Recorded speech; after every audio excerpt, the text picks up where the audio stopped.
Welcome back to another episode of Ideally Though. Ideally, though. If you don't know me by now, it's your host Erika, and with me is my hubby, my bestie, my butterbit squad. Here, what up? We are officially in the month of November. Yes, we are. I knew once Halloween came, its raggedy ass around, that the end of the year was officially coming. Yeah, and I feel like we just stopped laughing at the memes about the submarine that went down to see the Titanic. Who was laughing at me? I mean, the world. Let's be honest. I feel like we were. Let's be honest. The internet and the world were laughing. That happen? That was back in July or June, wasn't it? It was like not so long ago, but this is like going by like a blink of an eye. Yeah, it is, and I always wonder, like, you see stories that like jump right to Christmas when Halloween is ending. Do you recognize the Thanksgiving holidays, or are you someone that likes to jump right into the Christmas? I mean, we've always recognized it. My family and beyond, I feel like. I don't think the Pilgrim version of it I recognize not. So maybe that could be a reason why, why it feels like people skip it over in a way, because there's that whole tragedy backstory behind all that shit. But personally, I know about it. I'm aware of it. Never accepted it or whatever. I just like the food and the family vibe. It's the warmness. You know what I'm saying? I think some people look at it like it's just a day to eat. So I'm just moved right to where it's actually festive, like Halloween. Yeah. So people do it. It's not a lot that goes into Thanksgiving like it does with Halloween and with Christmas. So I dig that. I'm more just centric to understanding, like, hey, this is just a time to get ready to, like, it's almost like it's a mini Christmas, if you will. Like, not even Christmas Eve, because, like, Thanksgiving is, like, almost in a way for family that, like, I might not actually also see on Christmas, because everybody got lives. Mm-hmm. You know what I mean? So if I get Thanksgiving and I don't expect you on Christmas, I mean, it's fine. At least that's kind of how my perception is. I expect certain people on Thanksgiving and certain people on Christmas. Like, once I had a family, I got selfish. It was like, I want my own little family thing. I wish more people would do that. It's like, I think some people get lazy and they're like, I'm just used to going over this person's house and eating and doing that. I'm like, when you have your own family, I promise you the kids will, like, appreciate what you do for just your little tribe. Yeah. Versus always having to go to somebody else's house and share that time with them. Yeah, for sure. With me, I kind of always wished it was a little smaller at certain points in my life. But there are certain parts where I was like, this is boring. You miss the big family thing. Yeah. So I've had both. I've had it where it was dry as hell, and I've had it where it was really big and you're like, you can't hear yourself think. Yeah. So. Okay. Yeah. I did want to talk to you about, I saw something a couple of days ago. What you got? Do you know that food critic? Well, he's not really a critic, but Keith Lee. Yes. Yeah, I love him. Yeah. He's not really like a critic. He's very much dry pan and honest, correct? Yeah, he's more so like, I don't want to get anybody in trouble, but it kind of be feeling like a little bit of some dry snitching, a little bit going on. So I'm pretty sure people, when they see him come to restaurants, they're going to give him the special treatment. He says that he doesn't want that. Yeah. But when you are someone known for trying food, even though you're not professionally a critic, people are going to be like, okay, well, he has a following behind him. Let me make sure that take down my damn restaurant. Yeah, definitely. That's going to be just something that occurs, right? It's nowadays, like, influencers and followers of the current scene, if you got enough, bro, you can make a big change in wherever you're doing. Yeah. Like, you know what I'm saying? You can make or break somebody's probably like livelihood. It's almost like that Barstool guy, Dave Portnoy or whatever, when he reviews pizzas. He just goes around the world and he eats a slice. He eats a bite, basically. But he eats the whole slice later, but he eats a bite and he judges it just off the first bite. And he, like, the pizza's floppiness and the cheese and so he goes through all of that and then he scores it. And he's killed restaurants by that. And restaurants have blown up because of it. You see what I'm saying? Yeah. So, I mean, I respect what Kevin Lee does. Now, in turn, do you feel like it is a cultural thing that happened over the weekend, or more of a societal thing that happened over the weekend with him? I think it's more so cultural. Okay. Because Okay, I know that his family was going to go eat there, and they said it was like an hour and a half wait, and then when he went, it was only 5 minutes, and they didn't need to go, and it was at the OLG restaurant. Yeah. So with Candy Bird, she did have she did like respond. Yeah. And she was pretty simple with it, like, hey, I'm trying to get the people who come into the restaurant the great experience. Right. And I don't want to flood the kitchen with orders. So I understand that. Yeah, I think it's a cultural thing as well. I agree with you 100%. But I think what it is we built kind of the society of Black Hollywood in Atlanta now. I mean, you were actually just talking about how, like, Tyler Perry is, like, such a huge influence in that area, right? And what's real interesting to me is that you are getting what we expected out there. If it's Black Hollywood, and that's kind of just what it's becoming in that way, shape, or form, you're going to get the Hollywood experience. You just can't walk on Rodeo Drive into some motherfucking place. You know what I mean? It might be a 90-minute wait. Well, the problem is that I've kind of noticed when it comes to industry standards, when it comes to, like, food. Yes.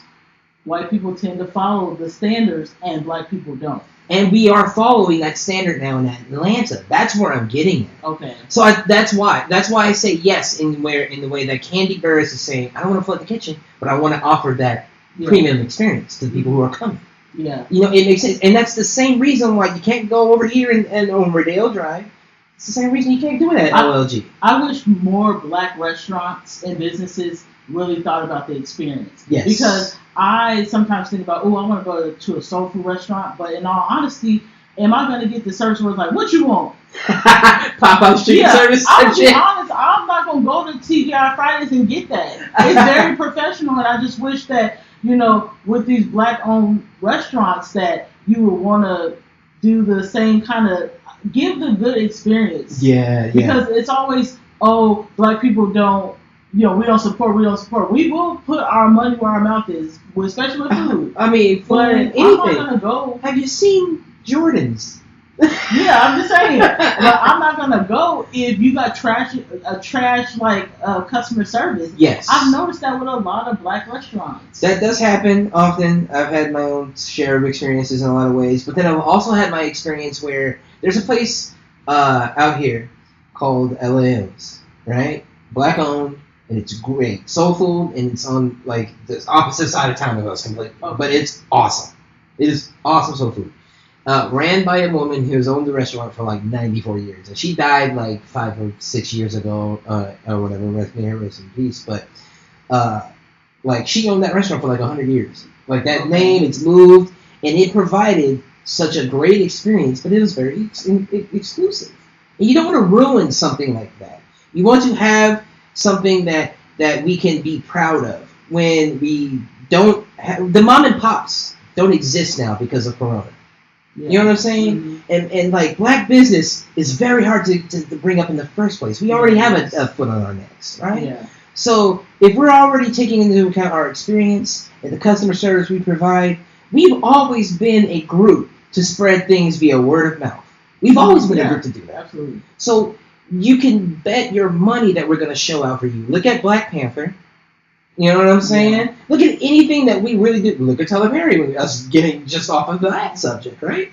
Yeah. So you make a very great point when you say we need to focus on those experiences and things of that nature, because word of mouth is almost everything for us. Yeah, and it's not just, I don't know. Sometimes the attitude is, I'm going to do it my way because it's my business and blah, blah. And it's like, something needs to be standard, because sometimes when I go into Black restaurants, I'm a little intimidated. Am I going to get good service or not? Yeah. Unfortunately. I think you feed the ones who come, and that allows you to spread your wings and diversify in other areas when it comes to that brand or whatever you're building. Mm-hmm. And support your core audience. They're going to keep you afloat.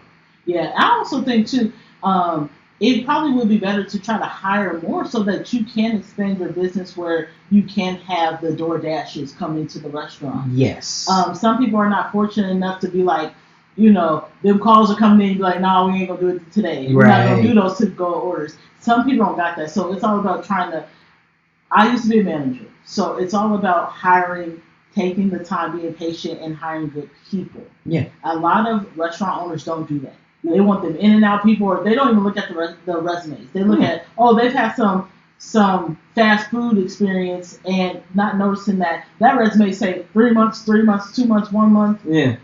Big ass space in between, you know. So as being a manager, and I used to work in fast food, I thought it was very important. No matter if it was McDonald's, Wendy's, Burger King, whatever, TGI Fridays, OLG gang, I don't care. You need to take the time to hire quality people. I think that the misconception is that we should just be giving anybody jobs that are, when we think of like food, sometimes we would think of it as a lower paying thing when it comes to like working in the kitchen. I've never agreed to that. No. I don't know. It just, there is a little bit of a stigma. I know that. Yeah, so for sure. It's so easy to get into the fast food and those small little restaurants. But if it was me and it was my business, I would take the time to find quality people. Yeah, you have a great point in that. I think that's just one of many misconceptions. Yeah, I think that's one of many. I think we as a society, or black culture as a whole, when it comes to black businesses, we look at those things like, I don't want to spend my money on that, it's too expensive, right? Yeah. And things like that. But you pay for good quality at this point. Mm-hmm. You know what I mean? You're paying for really good quality at this point. And you're supporting someone of your own, where we can see on a day-to-day basis, everybody else do the same. Yeah. Why do we have to always be the opposite? You know what I'm saying? Like, come on. And the quality. Those two things, I think, are going to make people realize, both people could be right. Yeah. I think Keith and these restaurant owners both can be right at the same time. Yeah, sometimes, yes, I mean, especially with it being so big and popular, and people like to come from all over, especially on the weekends. Yeah. Yes, you guys should have the to-go so you can get more money. But on Candy side, I can see her saying, listen, I'm trying to give the quality of people who are coming and willing to sit down. Yeah. And they're going to spend a little bit more money. Yeah. So I can understand. I see both. Yeah. For sure. There was this crazy thing that I saw online. So this teen is facing up to 30 years for knocking out his teacher.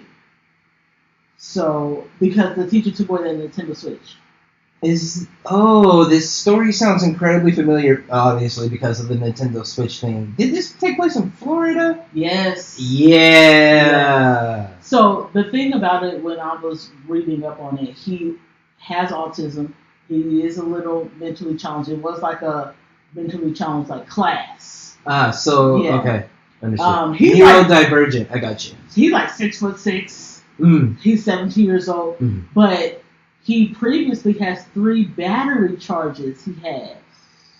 So I'm like, I mean, and I think this teacher wasn't even really actually a teacher. I think it was like one of those stand-ins.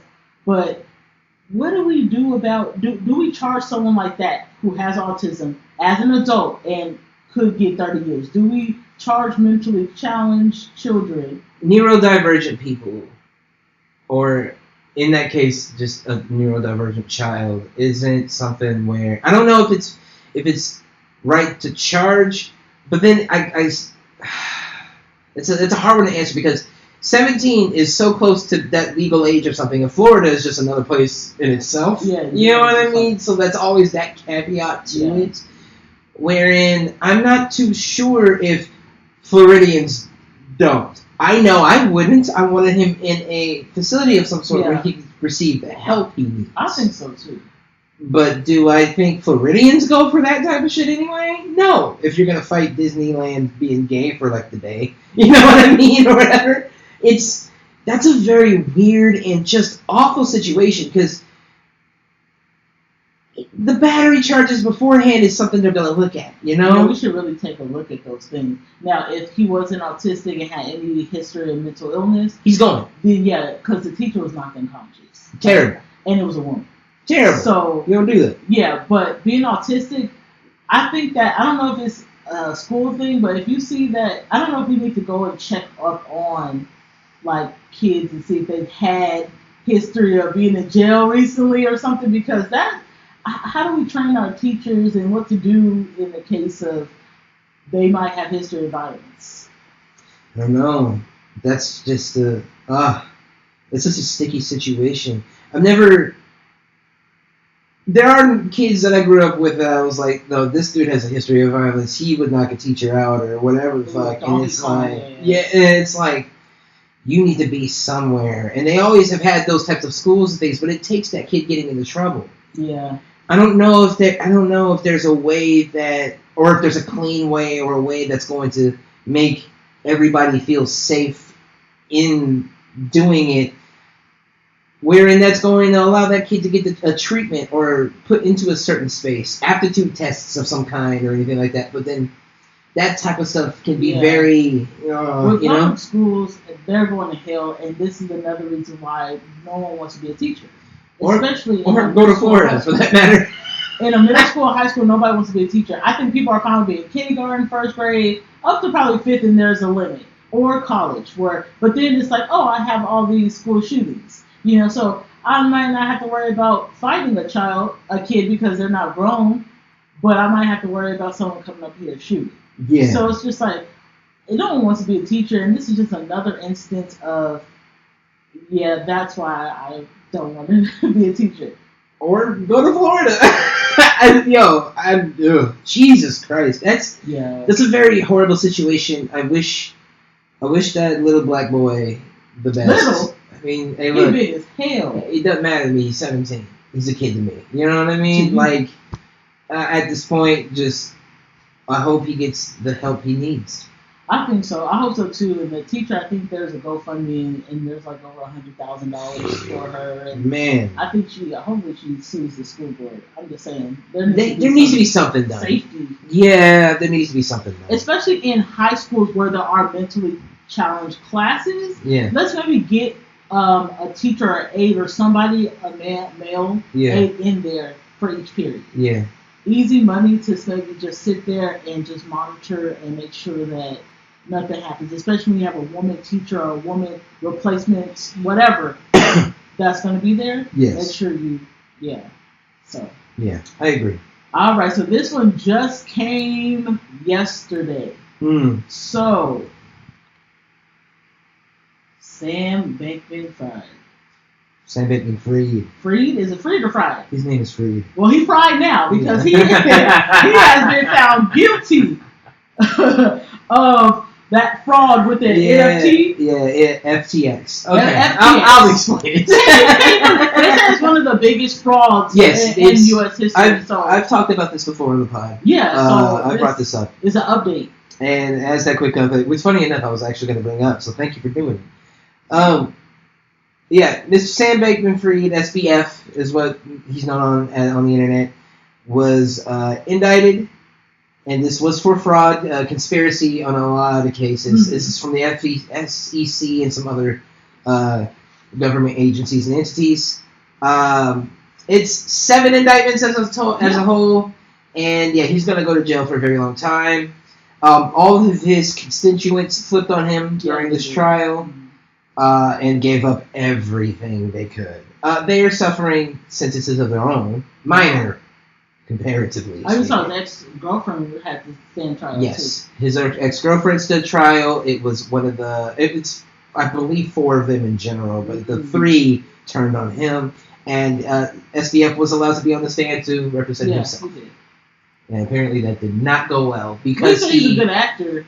He backtracked on literally everything. He's like us. He's 31, and he's like, so I don't know why they thought that was a good idea. When people can recognize a good rug pull when you see one. You can recognize one. Mm. I think everybody in America, can understand that if there's just nobody sitting at that self-checkout line, you might just put that in the back. I have. I only got a couple extra guys. So at the end of the day, they found a very good pocket where they could, basically fraud the government and many, many, many others through altruism that was absolutely fake and fraudulent in within itself, with him buying, Honda Accords and all this bullshit, you know what I'm saying? When he got to the Bahamas, he first got a Lamborghini. And then he wanted to look altruistic, the type that would give you the shirt off his back, if you needed to. In turn, he traded that back in and got a Honda Accord. to look more down to earth. It was all just a game for this man. He stole billions of dollars. Billions of dollars. So they had to, white boy gonna do what the white boy gonna do, but then you gonna have to go to white boy. We're talking billions of dollars stolen. All the drugs, all the super sex orgies in the Bahamas, real tea. It was a fun time. A crazy thing. I think we are going to see, in the same way we saw the Enron Madoff movie that came out like a decade or so ago. There's going to be an FTX movie or some type of series or something. Just a docu-series on Netflix and Max and all that. Well, I think this is big enough to be on the same line of whatever that movie is, The Social Network, where when they made Facebook. Who would you have play him? Oh. He got the curly hair. Like, what you do? Oh, man. He transformed into Sam. Oh, that's a good question. I don't know. He's got to be a younger guy. I would at least have you want Leonardo DiCaprio in there somewhere. He got to be mixed in there somewhere. Put the main guy from Cadillac Records in there, the one with the long nose. Put him in the You gotta have Ben Affleck and then the other one. Throw them in there too. All of those guys are gonna play stock exchange people. Yeah, just throw them in there. Who fall into the shit with him. I'm incredibly glad that they're holding this stuff accountable. It's going to change the game when it comes to how crypto coin is looked at now. I think there will be some serious regulations put in place. He said he was trying to. That's what he said. He was. But then also he backtracked. So none of that really Do we think that it took too long for him? Where he was like, okay, this is taking too long. There's too many red tapes. I think it blew up. I think it blew up faster than he could have expected. I think I think he could have carried this on for a longer rate of time and possibly done the things he wanted to do to then flip the case over to making it real and legitimate. Mm-hmm. You know how like drug dealers will go to try to do this until I can make this a legitimate business? Yeah. That type of shit. There's still people wanting to invest in crypto coins. Yes, but I think now, watching how this has gone on with this indictment and things, I think now is a good enough time to start keeping your eyes on crypto, in my personal opinion. Just because if regulations come, it's going to be safe to invest in. And whoever grabbed it up, they're just waiting on it. They waiting on it. Yeah, they're just waiting on it. The people who are grabbing it up now, at this point, they're sitting on it and grabbing up little ones more. They're going to be the ones who benefit from these regulations that come. Yeah, because they're going to put out there. They're like, you fucked up, but we're gonna take your little patent and we're gonna make it. And then when it's regulated and everything's good, there's going to be crypto money everywhere, and people will be spending shitty Dogecoin over at Walgreens. He's going to be using his crypto to get cigarettes in the big house. Not the big house. His sentencing is set for March 28th next year. I'm really sure he's going to appeal. Decades long. He's going to appeal. He's going to appeal. It is what it is. Yeah, you got to go. You gotta go, bro. You do them big boy, white boy things, they put you away. Yes. Billions of dollars. You steal from them. That type of money. They let you get away. Let's be honest. The government, IRS, they let you get away for a minute. They want to rack it up. Until it gets to them. Yeah, they want to rack it they want it over 100,000. Yeah, They want it close to $1 million so they can really get your ass. Yeah, like you stole what? And then you stole how much from us? They're like the mob. Okay, you think, okay, I got you. It is definitely a mob, for sure. For sure. Well, do you want to tell the baby girls what we're talking about today? I mean, we talked about a lot just now, but what our main... So, the main topic today would be, is there any real point, and any good point in time, where you can actually, as a parent, give up on your kids? You know what? I've been seeing a lot of people going through it with their kids, including me. There's every there's times where I'm like, you know what, you can go and never come back. Then I won't have a headache. But I don't see myself ever probably giving up on my kids. It all starts with you and your household, to me. Is there those small instances where you give your kids as much as you can and also give them the morals and all that? Yeah, and they still fuck up and they may get in drugs and they're trying to steal the rugs at your house. Yeah, there are those small instances, but I think majority of the time, if you're trying to be a good parent, and you're trying to instill values and morals and integrity in your kids, then even if they backslide, you should be able to reel them in. You just have to have the patience. I think that not our generation, but our parents' generation, they come from just well, okay, you're 18 and you can go, or you give me attitude and you're 16 and you're of age of what I think you are. Bye. Very Cody Brown. Yeah, they're like, get out of here. I've done everything I can, and I don't think we ever are going to do enough for our kids until the day we fucking kick the bucket. Yeah. I don't see myself ever being like letting go of the rope or the umbilical cord. I feel like I'm gonna always have it. Now, right now, I'm holding on to it, right? Yeah. But when I get college and start having our own families, it's loosening up, but I'm still gonna be there. Yeah. You know, because I gotta be able to tell them, no, that's not right. We live longer than our kids in the sense of like we're older, so it's just like we have valuable things to tell our kids. Yes. And I think there's always a time to put them on the straight and narrow, and I don't see myself personally ever giving up unless it's something like dire, like you go on some Menendez Brothers stuff. Then I gotta fucking let you go. Menendez Brothers, bro. You ain't gonna get me. I'm gonna get you first. You are wild. But I'm not gonna do that. It has to be something dire for me to really be like, okay, I'm done with you. You know, they're only acting out honestly because of something that's going on mentally or in the house, and that's when we need to rectify the situation. Sit down, talk to them. That's how I feel. Like, do you think there's a time where you would be like, yeah, I'm done? Yeah. I think there is. Have that mentality a little bit. Like, I think I'm not gonna let them kill me. Yeah, I'm not gonna let them kill me. Yeah. And what's real interesting to me is I respect your perspective, especially in where I'm at now, but it's only because it's circumstantial for me. Mm-hmm. Our circumstances at this point in time, the way my kids work and the way my relationship works with my kids, mm-hmm. I would go into hellfire for them, no matter what. You know what? Period. Sorry to stop you there, but I never thought I would ever feel like I would die for someone. Because I was always someone who was scared of death. But once I had kids, I'm like, yeah, I guess I can die for you. Yeah. Like, I can do this. It's pretty easy. Without fear. Yeah, without fear. Yeah. It's pretty easy. I never thought I'd ever be like that. Yeah. Never. And you're talking to a man who's not scared of death. Like, I'm not. I'm not afraid of it. So that makes it so much more, why I cherish it so much more. It gives my appreciation for it so much more credence. Okay. So I've always been one to watch certain situations, especially in my personal life, mm-hmm. Extending on to even my own mother, to be honest, wherein I might have done one of these and let my hands go, you know what I mean, and put my hands up, you know, a long time ago. In all honesty, my mom went through strokes, like actual physical strokes, like three of them. Where like it hospitalized her and she has like lost memory and shit, and like pivotal moments in our life, you know, are gone now because of like stress of like kids and that's what I'm saying. It's kids. I'm getting there. Believe me. It's more like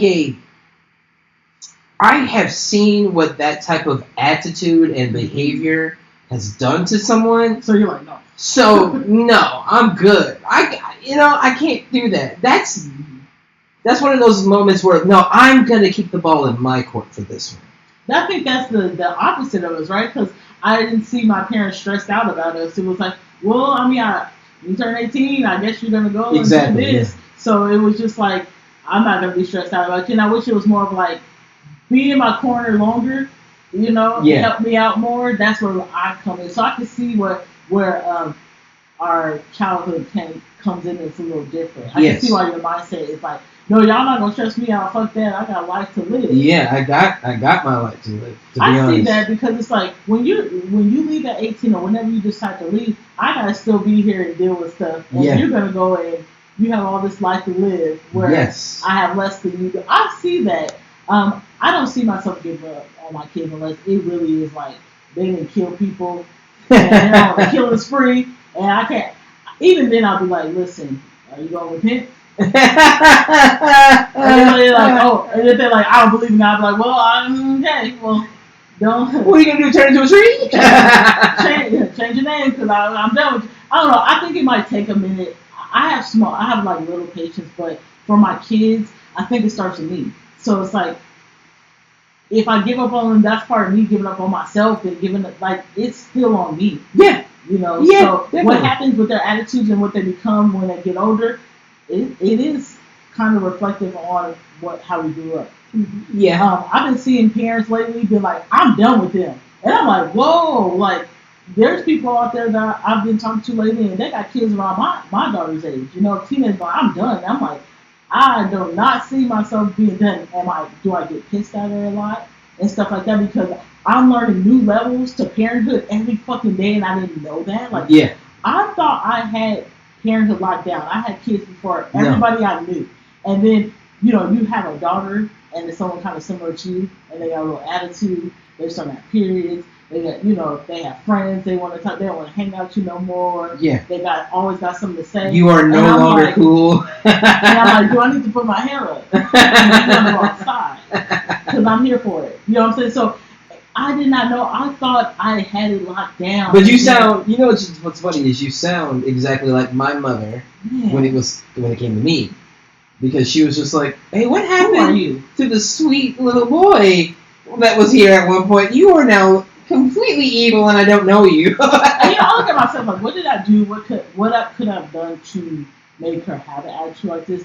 But I feel like once teenager, like literally when she hit like 14, it was like a switch right on her birthday. And I was just like, who the fuck are you? It is that. There is that.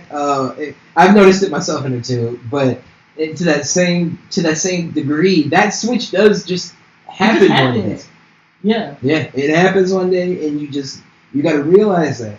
At that point, they're no longer the kiddo you know, but they're still the kiddo you know who is now a person. Mm-hmm. You know, and taking a lot of that into account, it depends on where you are as that person on if I'm going to be able to really kick in or not. Because my effort, my energy, my time is literally the most valuable thing I have. Because we're only here for a blip. Yeah. You know, we're only here for a blip. And if I give that to you, I can never get that back. I'm always going to have a job, make some money. We can go without these at any point in time. Yeah. You know what I mean? But my time and energy, I'll never get back. So I watched my mom's health deteriorate for an incredibly long time. And it was maybe, if I may be frank, almost a 15 to 16 year period. Jeez. If my mother is going to be 65 next year, you know, and all these things are happening for almost the half of my life, you know what I mean?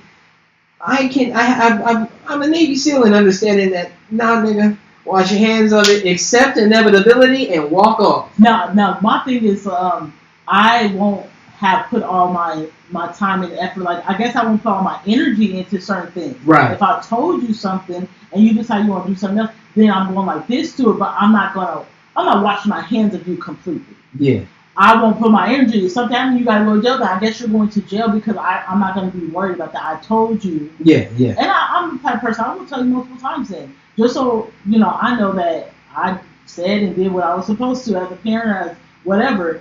I won't completely be like, no, I'm done with you. Yeah. Like if I told my son he got on drugs, I'm like, I need you to stop.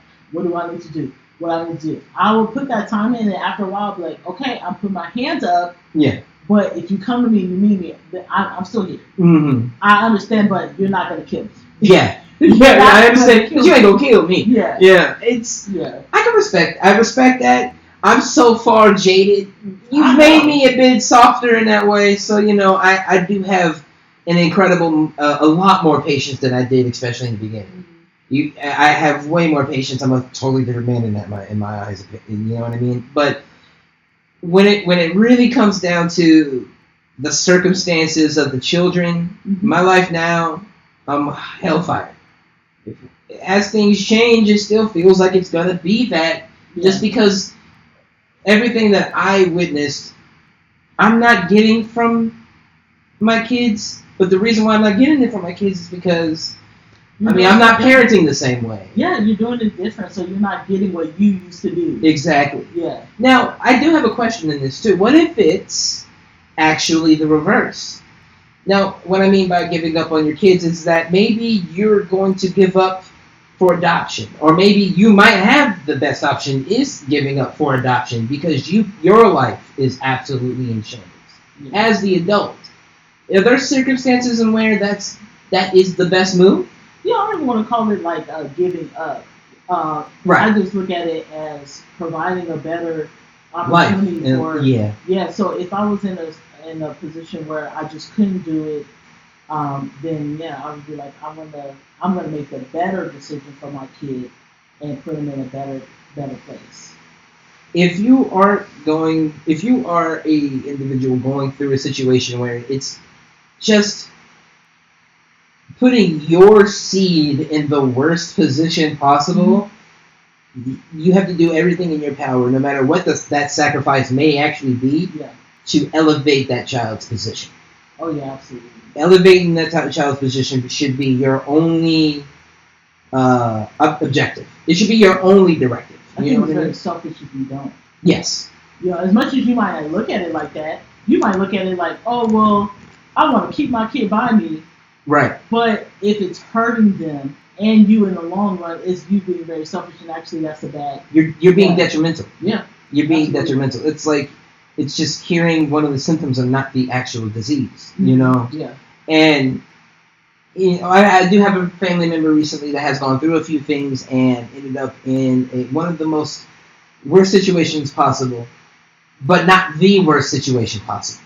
Okay. Meaning, no death involved, but there absolutely could have been 100% chance there would have been. You know what I mean? Right. If given enough time, I'd say that. Yeah. And the child at this point, not in the parents' possession anymore. At this point. Now things could change. Things could change. What I'm saying is this person had the opportunity to take care of business and get some assistance where in plenty of time, but they chose to make the decision to do something where that truly endangered that child's life. Yeah. In that situation, and as a man, again, no matter what sacrifices you make, you have to deal with. You are built to do that now. That child is not. And it shouldn't have to. You know what I mean? I think that there are only cases where in life, God, whatever you truly do believe in, can whoop your ass better than any other person on this fucking planet can. Yeah. And I hope that this person learns their lesson in this scenario of things, but when it comes to giving up your child for a possible better situation, if that is ever an option for you and you aren't in the best suited way to handle it, knowing that that's gotta be one of the toughest decisions that person has ever made in their life, it can't be not one that's not thought of. And you can't make decisions that are going to lead to the ultimate mistake. One thing that I always do say is you have to think about your repercussions and your consequences. Because if you do that before you do anything, you don't make mistakes, you make decisions. And that's real key here. There was a big mistake made with a decision here. I can't get into it, of course, but as a man, as a parent, as a father, and as a husband, my only directives is to elevate the lifestyle here. Because if that happens with my family that I provide and take care of, I'm already getting the spoils too. When do you think is the best time? Not the best time, but when do you feel like, okay, because, before they're 18, we really have to make sure that we are setting them up for success, make sure they stay out of harm's way. Right. When do we kind of let them go, in a sense? I don't think you do. Okay, so you, as a parent, would not? Never. Even if they're wild and stuff, and I know you've had your time where you felt like you were wild and mad and angry, you think you're still supposed to hold on? Because I've just noticed parents lately, they can't handle it. I think circumstantially, my kids aren't wild, and my kids aren't doing any of that. But then I've been talking to my kids, not as their parent, but as Greg for a very long time now. Yeah, I used to be a teenager. Used to be there. Yeah. And that's not like we ain't too far off, my nigga. Like, you know what I'm saying? Like, and I can relate to my 8-year-old as much as I can relate to my 15-year-old. Yeah. You know what I'm saying? But I don't lose foresight in that, because I also know at that age I was becoming a person. So we're meeting on even ground each and every single time now. Me and my kids meet on even ground. Yeah. I leave it at that. I don't care how old they get. I don't care how old I get. I know they're going to still be my babies. They know that at the end of the day. Yeah. That means at the end of the day, when I say go give me a glass of water, you're going to have to give me a glass of water. But I'm always going to meet you at the evenest of levels when it comes to anything. So that's what I mean by you never let go. You're going to let go because my kids are going to go to college. The kids are going to go to college. But when they need me, at whenever, it can be 65, what's up? You know what I'm saying? Any extreme measures that you would be like, you know what, I'm done with you. I'm totally done. Harming themselves or harming someone they love in the worst ways possible would make me clean my hands of them completely. Yeah, I think so. You know? But other than that, we going through hellfire and hell together. That's it. That's it. Absolutely. If you really love your kids, you know, it starts at home. It starts with us. So no matter what. But do what you need to do for them. Yeah. I think it's a problem when people don't look at themselves as parents first and be like, why are they acting like this? Right.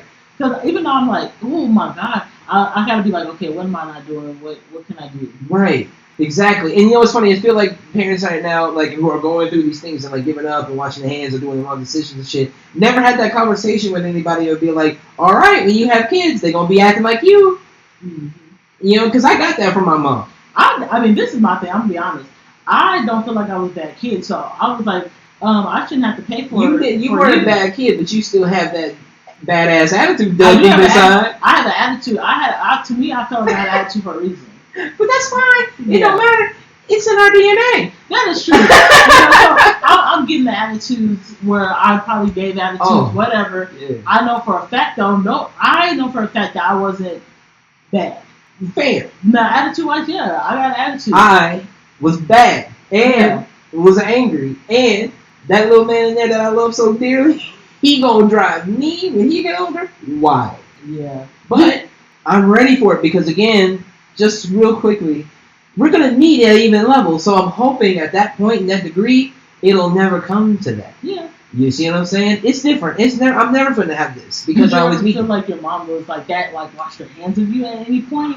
Like, were you like, oh, that she really not fucking with you? No. Okay. No. Well, okay. Because there's the abandonment issues I've always had that we've discussed over the years. Okay. So maybe emotionally, yeah. Okay. Right? And so that kind of bled into other things. But, like, physically, no. My mom has, like, tried to always at least do that thing. Yeah. And was she the best at it? No. Did she try? Yes. Was that a good enough example for me to improve the design now with my kids? Yeah. Absolutely. Yeah. You know? Mm-hmm. So, you have any last words of wisdom before we get out of here for the weekend? Happy holidays, because I'm just saying that all month. We're going down it. Don't forget about Thanksgiving. It matters. I love Thanksgiving. I love to eat. I'll be trying to cook. I try to like eat little this month so I can really not purge, but so I can really like rub down on Thanksgiving. Cook food at your own house. Don't always go to people's houses. I'm just saying. I mean, looping it back to that conversation, right? So that's all I got, man. All right, you guys. Well, thank you guys so much for listening. Remember, you can listen to us every Friday, audio-wise, on all streaming platforms, wherever you listen to your pods. Yep. And we'll be on YouTube on Sundays. Beat the fuck out that like button. Like, subscribe, hit the bell, the ding. Punch him up. And we'll talk to you guys next week. Bye. Yeah.